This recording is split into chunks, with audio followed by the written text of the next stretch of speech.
தங்கர் பச்சனை மாதிரி ஒரு சிறந்த எழுத்தாளர், சிறந்த படைப்பாளி, ரொம்ப நேரமாக தேவயானி சொல்லிட்டு இருக்காங்க இது ஒரு மேஜிக்கல்னு.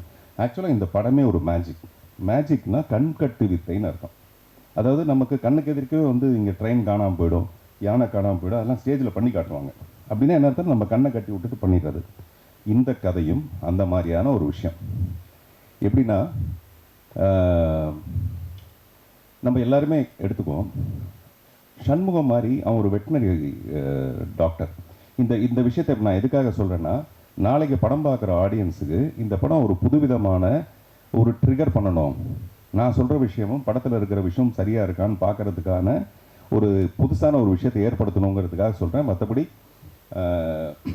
ஏங்குத்தமா உங்குத்தமான்னு அதுக்காக இல்லை. சண்முகம் மாதிரி ஒரு வெட்டினரி ஹாஸ்பிட்டல் டாக்டர் தன்னுடைய பழைய காதலியை பார்த்தா இந்த மாதிரி கொண்டு போய் ஒரு வேலைக்காரியாக சேர்த்துருக்கவே மாட்டான். கரெக்டாக இல்லையான்னு நீங்கள் யோசிச்சு பாருங்கள். ஒரு குடிசை எடுத்து ஒரு தையல் மிஷினை வாங்கி கொடுத்து அங்கே அந்த பொண்ணை கௌரவமாக வச்சுருக்க முடியும் அவனால்.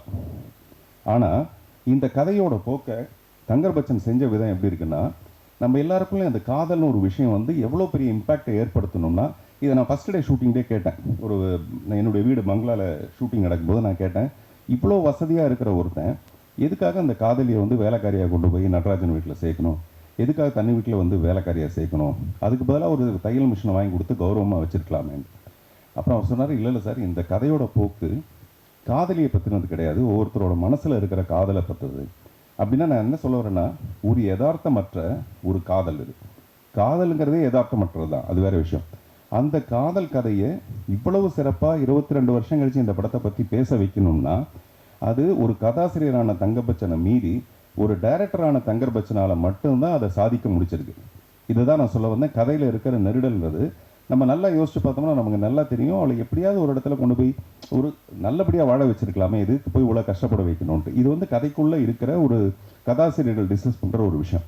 ஆனால் இந்த கருத்தையே நமக்கு தென்படாத அளவுக்கு, நம்ம மனசுக்கு வராத அளவுக்கு, அந்த மேஜிக் மாதிரி, கண்கட்டு வித்தை மாதிரி இந்த உலகம் பூரா பரவி இருக்கிற காதலை சொல்லி, அந்த காதல் மூலமாகவே இந்த அழகியோட மனசை சொல்லி, அதை இவ்வளவு பெரிய விஷயமா பண்ணியிருக்கிறதுக்கு வந்து முழு பொறுப்பும் முழு தகுதியும் தங்கர் பச்சன்கிற ஒரு மிகப்பெரிய இயக்குனரால் மட்டும்தான் செய்ய முடிய விஷயம். ஒரு சாதாரண கதையை எடுத்து சாதாரணமாக டைரக்ட் பண்ணியிருக்கிறது வேறு விஷயம். ஆனால் நான் சொல்கிறேன், இந்த மாதிரியான ஒரு விஷயம் உள்ளே இருக்கும்போது கூட அதை நம்ம கண்ணுக்கு தெரியாத அளவுக்கு அது ரொம்ப சிறப்பான ஒரு படமாக பண்ணது வந்து அவருடைய மிகப்பெரிய ஒரு திறமை.